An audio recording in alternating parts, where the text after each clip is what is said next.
Friends, welcome to our channel. ఈరోజు వీడియోలో మనం 9th class maths chapter 6 lines and angles exercise 6.2 question number 4 and 5 గురించి నేర్చుకుంటున్నాం.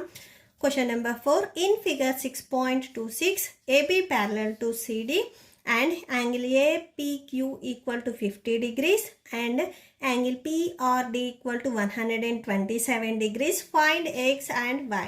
So X and Y values ఎంత ఉంటాయి అనేది మనం ఫైండ్ అవుట్ చేయాలి. సో సొల్యూషన్ చూడండి. ఫస్ట్ నేను ఇక్కడ ఉండే R దగ్గర ఉండే యాంగిల్ని నేను 1 అని తీసుకుంటున్నాను. ఓకే, సో స్ట్రైట్ లైన్ వచ్చి కామన్ వర్టెక్స్ ఉండి కామన్ ఆర్మ్ ఉంటే అది లీనియర్ పెయిర్ అవుతుంది. లీనియర్ పెయిర్ ఏమవుతుంది? సప్లిమెంటరీ అవుతుంది. అంటే ఈ 1 అనే యాంగిల్ 127 అనే యాంగిల్ ఇవి రెండు యాడ్ చేస్తే 180కి ఈక్వల్ అవ్వాలి బై లీనియర్ పెయిర్ డెఫినేషన్ నుంచి. Okay, so angle 1 plus 127. So straight line వచ్చి హాఫ్ సర్కిల్ వచ్చింది అంటే ఆ 2 యాంగిల్స్ని యాడ్ చేస్తే 180కి ఈక్వల్ అవ్వాలి. ఇది by linear pair definition, since linear pair. So ఈ డెఫినేషన్ నుంచి ఇది మనం రాసుకున్నాము. సో యాంగిల్ 1 ఈక్వల్ టు 180లో నుంచి 127 ఇక్కడ ప్లస్లో ఉంది, మీరు ట్రాన్స్పోజ్ చేసుకుంటే మైనస్లోకి వెళ్తుంది. యాంగిల్ 1 ఈక్వల్ టు 180లో నుంచి 127ని సబ్ట్రాక్షన్ చేస్తే 53 డిగ్రీస్ వస్తుంది. So angle 1 53 degrees. సో ఇక్కడ ఉండే యాంగిల్ ఎంత వచ్చింది? 53 డిగ్రీస్ వచ్చింది.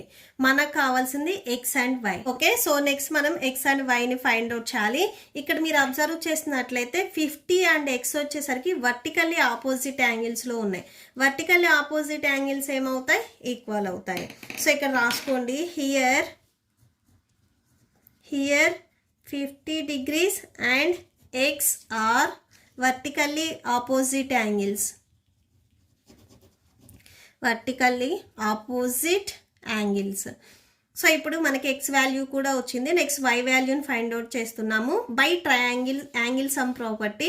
ట్రయాంగిల్లో ఉన్న 3 యాంగిల్స్ని యాడ్ చేస్తే 180కి ఈక్వల్ అవ్వాలి. ఇక్కడ మనకి ఆల్రెడీ 2 యాంగిల్స్ తెలుసు కాబట్టి ఇవి యాడ్ చేసి 180లో సబ్ట్రాక్షన్ చేస్తే మీకు ఆటోమేటిక్గా వై వాల్యూ వచ్చేస్తుంది. ఓకే, సో నెక్స్ట్ అది రాసుకుంటున్నాము. ఎక్స్ ప్లస్ వై ప్లస్ ఇక్కడ యాంగిల్ 1 తీసుకున్నాము equal to 180 degrees. Okay, so x plus y plus ఇక్కడ యాంగిల్ 1 తీసుకున్నాము, so equal to 180. Okay, so ఇది ఎలా రాసుకున్నామంటే యాంగిల్ సమ్ ప్రాపర్టీ. సో ట్రయాంగిల్లో ఉన్న 3 యాంగిల్స్ని యాడ్ చేస్తే 180కి ఈక్వల్ అవుతుంది ఇన్సైడ్ ఉన్న angles. Okay, so x value మనకు ఆల్రెడీ వచ్చింది 50 డిగ్రీస్, వై యాంగిల్ 1 ఆల్రెడీ వచ్చింది 53 degrees equal to 180 degrees. Y so 50 plus 53 add చేస్తే 103 వస్తుంది. So 103 equal to 180 degrees. y equal to 180. So plus 103 transpose చేస్తే మైనస్ 103 వస్తుంది. y equal to so 180లో నుంచి 103ని సబ్ట్రాక్షన్ చేస్తే 77 వస్తుంది. సో y వాల్యూ వచ్చేసరికి 77 degrees. Okay, so that's it. Next question number 5. In figure 6.27, PQ and RS are 2 mirrors placed parallel to each other. PQ and RS వచ్చేసరికి parallel mirrors అని చెప్తున్నారు. An incident ray AB strikes the mirror PQ at P and reflected ray moves along the path BC. So ఇక్కడ AB ఎక్కడైతే touch అయిందో so దానికి reflected ray వచ్చేసరికి BC, ఈ BC వచ్చేసరికి ఆర్ఎస్ సి దగ్గర టచ్ అయ్యింది. సో ఆర్ఎస్లో సి దగ్గర టచ్ అయ్యింది and C again reflects back along CD. So C దగ్గర పడింది, మళ్ళీ సిడి దగ్గర రిఫ్లెక్ట్ అయ్యింది. Prove that AB parallel to CD. ఈ ఏబి అండ్ సిడి ప్యారలల్ అని మనం ప్రూవ్ చేయాలి. ఓకే, సో సొల్యూషన్ చూడండి. ఫస్ట్ గివెన్ మీకు ఏదైతే ఇచ్చారో అది రాసేసుకోండి. Given PQ parallel to RS. So PQ and RS రెండు ప్యారలల్గా ఉన్నాయి.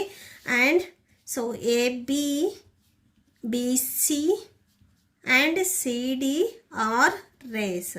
సో ఏబి బీసీ సిడి వచ్చేసరికి రేస్. మనం ఏం ప్రూవ్ చేయాలి? To prove that so AB parallel to CD అని మనం ప్రూవ్ చేయాలి. అంటే ఇక్కడ ఉండే angles ABC. Angle ABC, angle BCD, ఈ 2 యాంగిల్స్ వచ్చేసరికి ఈక్వల్ అని మనం ప్రూవ్ చేస్తే సరిపోతుంది. ఓకే, సో ఇక్కడ మనం ఇంకొకటి పర్పెండిక్యులర్ లైన్స్ డ్రా చేద్దాము. సో ఇక్కడి నుంచి ఇక్కడ వరకు ఒక పర్పెండిక్యులర్ లైన్ డ్రా చేద్దాము, ఇక్కడి నుంచి ఇక్కడ వరకు ఒక పర్పెండిక్యులర్ లైన్ డ్రా చేద్దాము. ఓకే, సో బి నుంచి ఎం వరకు ఒక పర్పెండిక్యులర్ లైన్ అండ్ సి నుంచి ఎన్ వరకు ఒక పర్పెండిక్యులర్ లైన్ డ్రా చేద్దాము. So BM perpendicular to PQ. So ఈ పీక్యూకి బిఎం పర్పెండిక్యులర్, క్యూకి బిఎం పర్పెండిక్యులర్ లైన్ అవుతుంది. So CN perpendicular to RS. So ఆర్ఎస్కి పర్పెండిక్యులర్ లైన్ సిఎన్ అవుతుంది. ఓకే, సో పర్పెండిక్యులర్ లైన్స్ ఏమవుతాయి, ఈక్వల్ అవుతాయి. So BM parallel to CN. So PQ and RS వచ్చేసరికి ఇక్కడ ప్యారలల్ లైన్స్ అన్నారు. సో ఈ ప్యారలల్ లైన్స్కి ఉండే పర్పెండిక్యులర్ లైన్స్ కూడా ఈక్వల్ అవుతాయి. సో ప్యారలల్ లైన్స్కి మీకు ఏవైతే పర్పెండిక్యులర్ లైన్స్ ఉన్నాయో ఇవి కూడా ప్యారలల్ అవుతాయి. Okay, so PQ and RS మీకు టెక్స్ట్ బుక్లో ప్యారలల్ లైన్స్ అని ఇచ్చారు. ఈ ప్యారలల్ లైన్స్కి పర్పెండిక్యులర్ లైన్స్ ఏవైతే ఉన్నాయో ఇవి కూడా ప్యారలల్ లైన్స్ అవుతాయి. అంటే బిఎం అండ్ సిఎన్ వచ్చేసరికి ప్యారలల్ లైన్స్ అవుతాయి. ఇక్కడ రాసుకోండి, సిన్స్ ఎందుకు అయ్యాయి అంటే perpendicular on parallel lines, perpendicular on parallel are also parallel. Okay, so ఏవైతే ప్యారలల్ లైన్స్ పర్పెండిక్యులర్ లైన్స్ ఉన్నాయో అవి కూడా ప్యారలల్ లైన్స్ అవుతాయి. ఓకే, సో అలా ప్యారలల్ అయ్యాయి అంటే ఇక్కడ ఒకసారి చూడండి, ఇక్కడ మీకు 2 యాంగిల్స్ వస్తాయి, యాంగిల్ 1 అండ్ యాంగిల్ 2. ఇక్కడ సేమ్ అంతే, యాంగిల్ 3 అండ్ యాంగిల్ 4. సో ఇక్కడ టోటల్గా మీకు 4 యాంగిల్స్ వస్తాయి. యాంగిల్ 1 అండ్ యాంగిల్ 2 ఈక్వల్ అవుతాయి, యాంగిల్ 3 అండ్ యాంగిల్ 4 ఈక్వల్ అవుతాయి. Angle 1 equal to angle 2, angle 3 equal to angle 4. So ఇవి ఎలా ఈక్వల్ అయ్యాయి అంటే, సో మీరు ఆల్రెడీ 8th క్లాస్లో నేర్చుకున్నారు లా ఆఫ్ రిఫ్లెక్షన్. సో ఇవి ఈక్వల్ అవుతాయి. దీనికి మీరు ఈక్వేషన్ నెంబర్ 1 చేసేయండి. అండ్ నెక్స్ట్ మీకు ఆల్రెడీ తెలుసు యాంగిల్ 2 అండ్ యాంగిల్ 3 వచ్చేసరికి ఆల్టర్నేటివ్ ఇంటీరియర్ యాంగిల్స్. ఇక్కడ మీరు ఈ లైన్ వచ్చేసరికి బీసీ లైన్ మీకు ట్రాన్స్వర్సల్ లైన్ అవుతుంది. సపోజ్ చూడండి, మీకు పీక్యూ ఇలా ఉంది అండ్ ఆర్ఎస్, ఈ బీసీ వచ్చేసరికి మీకు ఇట్లా ఉంది ట్రాన్స్వర్సల్ లైన్. సో ఇక్కడ బి అండ్ ఇది సి. సో ఇక్కడ మీకు యాంగిల్ 2 ఉంది, ఇక్కడ మీకు యాంగిల్ 3 ఉంది. సో యాంగిల్ 2 అండ్ యాంగిల్ 3 వచ్చేసరికి alternative interior angles. Alternative interior angles equal అవుతాయి. So angle 2 equal to angle 3. So ఇవి ఎలా ఈక్వల్ అయ్యాయి అంటే alternative interior angles. So alternative interior angles equal అవుతాయి కదా. So angle 2 equal to angle 3. దీన్ని మీరు ఈక్వేషన్ నెంబర్ 2 ఇవ్వండి. From equation 1 and 2, from equation number 1 and 2 నుంచి ఒకసారి చూడండి, angle 1 equal to angle 2. Angle 1 angle 2కి ఈక్వల్ అయింది, యాంగిల్ 2 యాంగిల్ 3కి ఈక్వల్ అయింది, యాంగిల్ 3 యాంగిల్ 4కి ఈక్వల్ అవుతుంది. ఒకసారి మీరు చెక్ చేయండి, యాంగిల్ 1 యాంగిల్ 2కి ఈక్వల్ అవుతుంది, యాంగిల్ 2 ఇక్కడ యాంగిల్ 3కి ఈక్వల్ అయింది, యాంగిల్ 3 యాంగిల్ 4 ఈక్వల్ అయింది. కాబట్టి 4 యాంగిల్స్ అనేవి ఈక్వల్ అవుతాయి. ఓకే, అండ్ నెక్స్ట్ చూడండి, సో ఇక్కడ మీకు యాంగిల్స్ ఈక్వల్ అయ్యాయి కాబట్టి సో వాటి సమ్ము కూడా ఈక్వల్ అవుతుంది. మీకు ఇక్కడ ఇంకా రిఫ్లెక్స్ యాంగిల్స్ ఉన్నాయి, యాంగిల్ 1 అండ్ ఇక్కడ యాంగిల్ 4 ఉంది. సో యాంగిల్ 1 ప్లస్ యాంగిల్ 2 ఈ టోటల్ యాంగిల్ అండ్ ఇక్కడ కూడా యాంగిల్ 3 ప్లస్ యాంగిల్ 4 ఈ టోటల్ యాంగిల్ కూడా మీకు ఈక్వల్ అవుతాయి. సో ఇక్కడ అదే రాసేసుకోండి. సో ఇక్కడ రాసేసుకోండి, angle 1 plus angle 2 equal to angle 3 plus angle 4. Angle 1 ఎక్కడుంది అనేది ఒకసారి చెక్ చేయండి, angle ABC. So angle ABC, so angle ఏబిసిలో యాంగిల్ 1 అండ్ యాంగిల్ 2 ఈ రెండిటి సమ్ ఉంది. Okay, so angle ABC equal to angle 3 and angle 4 ఒకసారి చూడండి సమ్ ఎక్కడ ఉంది అని. యాంగిల్ బిసిడి, యాంగిల్ బిసిడిలో ఈ 2 యాంగిల్స్ సమ్ ఉంది. ఓకే, సో అదే రాసేసుకోండి, యాంగిల్ బిసిడి. సో ఇక్కడ angle ABC and angle BCD వచ్చేసరికి alternative interior angles.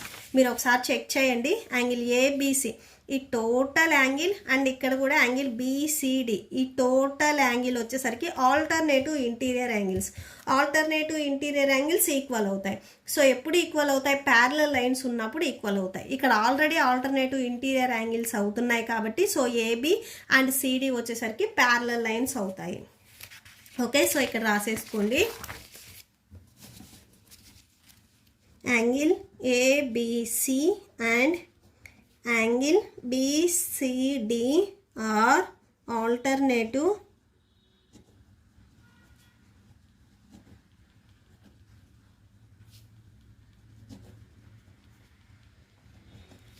Interior angles.